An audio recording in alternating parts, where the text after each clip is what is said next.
मगरब बंगाल में ममता बनर्जी का 15 साल इक़्तिदार खत्म होता नजर आ रहा है। बीजेपी हुकूमत बनाने की सिमत गामज़न नजर आ रही है। इलेक्शन कमीशन की वेबसाइट से मौसूल इत्तलात व अदद-ओ-शुमार के मुताबिक 294 नशिस्तों के मिन जुमला बीजेपी 188 पर आगे है, जबकि टीएमसी 94 पर आगे बताई जा रही है। सीपीएम 1 नशिस्त पर आगे है। इब्तिदाई से बीजेपी को सबकत दिखाई दे रही थी। पहले पोस्टल बैलेट की गिनती हुई और जब ईवीएम खुलने लगे तो बीजेपी की सबकत बढ़ती गई। दोपहर 4 बजे तक वाज़ेह सूरत हाल आ सकती है, लेकिन इब्तिदाई 5 राउंड की गिनती के साथ ही बीजेपी के कारकुन जश्न मनाते हुए सड़कों पर देखे जा रहे हैं। वज़ीर-ए-आज़म मोदी की हिमायत में नारेबाजी भी की जा रही है। वज़ीर-ए-आज़म नरेंद्र मोदी आज शाम बीजेपी हेडक्वार्टर में पार्टी कारकुनों से खिताब करेंगे। 2021 के इंतखाबात में बीजेपी ने 77 नशिस्तों पर कामयाबी हासिल की थी और अब इसे 110 से ज्यादा नशिस्तों पर फायदा होता नजर आ रहा है, जबकि टीएमसी ने 211 नशिस्तें हासिल की थी और इसे 100 से ज्यादा नशिस्तों का नुकसान होता नजर आ रहा है।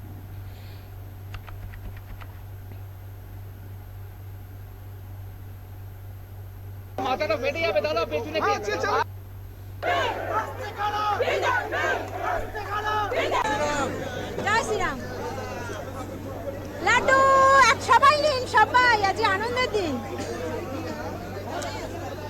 Thank you. লাড্ডু নেওয়ার জন্য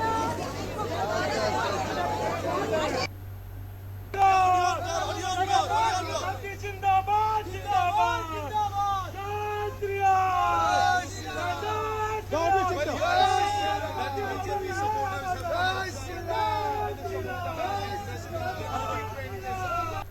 मगरब बंगाल आसनसोल इंजीनियरिंग कॉलेज के काउंटिंग मरकज के पास दो पार्टियों के ग्रुप के दरमियान झड़प हुई, जिसके बाद फर्नीचर को नुकसान हुआ है।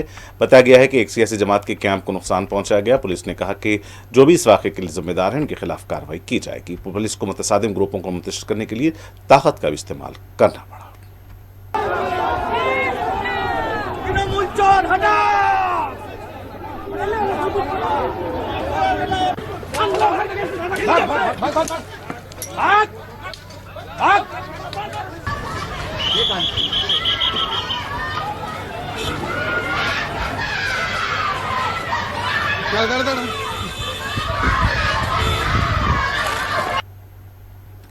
तमिलनाडु में जबरदस्त उलटफेर हुआ है। नई सियासी जमात वाहिद बड़ी पार्टी बनकर उभर रही है।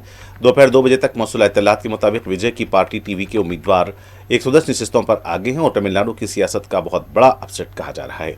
मौजूदा हुक्मरान जमात डीएमके तीसरे मुकाम पर है, जबकि एआईएडीएमके 56 नशिस्तों पर आगे है।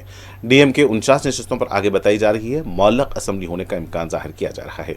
अगर तमिलनाडु में मुअल्लक असेंबली वजूद में आती है तो सवाल ये पैदा होता है कि टीवी के डीएमके के साथ जाएगी या फिर एआईएडीएमके के साथ।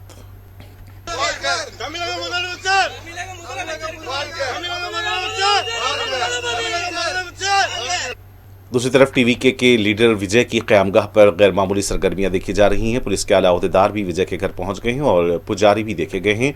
तमिलनाडु के मुख्तलिफ मकामात पर विजय के हामी और पार्टी कारकुनों की तरफ से जीत की रैली निकाली जा रही है। मिठाइयां तकसीम की जा रही हैं, आतिशबाजी की जा रही है। अभी भी इब्तिदाई राउंड्स की गिनती हो रही है। अगर मुअल्लक असेंबली वजूद में आती है तो फिर विजय डीएमके के साथ जाएंगे या एआईडीएमके के साथ, ये तो आने वाला वक्त ही बताएगा।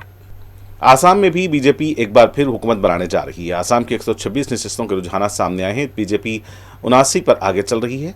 कांग्रेस 24, बीओपीएफ 10, एजीपी 9 और एआईयूडीएफ 2 नशिस्तों पर आगे है। गिनती के आगाज से ही बीजेपी ने सबकत हासिल कर ली थी। केरला की 140 असेंबली नशिस्तों पर कांग्रेस इत्तेहाद हुकूमत साजी की तरफ मजबूती के साथ बढ़ती हुई दिखाई दे रही है। कांग्रेस इत्तेहाद ने 70 का जादुई नंबर हासिल भी कर लिया है। तमाम 140 असेंबली सीटों के रुझाना सामने आ चुके हैं और 83 से ज्यादा सीटों पर कांग्रेस इत्तेहाद के उम्मीदवार आगे चल रहे हैं। 40 नशिस्तों पर एलडीएफ उम्मीदवार सबकत बनाए हुए हैं।